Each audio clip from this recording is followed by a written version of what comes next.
আমি শুভ্রা। ছোটদেরকে মন থেকে আন্তরিক শুভেচ্ছা আর বড়দেরকে প্রণাম জানিয়ে আমি আমার গল্প শুরু করছি। আজকে শোনাবো অদ্ভুত একটা জিনিস।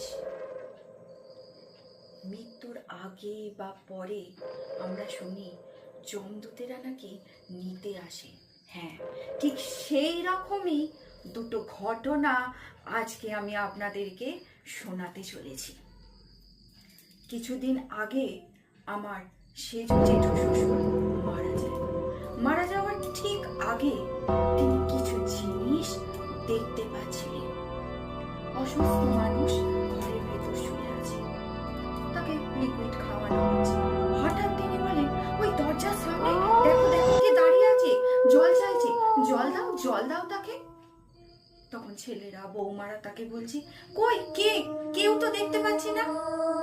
আবার কখনো সন্ধ্যার সময়, ওই দেখো একটা কালো অবয়ব ওখানটায় দাঁড়িয়ে আছে, তোমরা দেখতে পাচ্ছ না।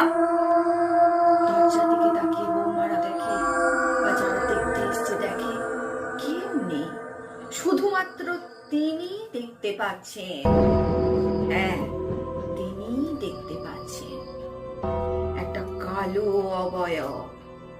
তখন সেই সেজ জেঠু শ্বশুরকে তার ছোট বৌমা জিজ্ঞাসা করে যে, বাবা, মা মারা গেছে, তাহলে কি আপনি মাকে দেখতে পাচ্ছেন?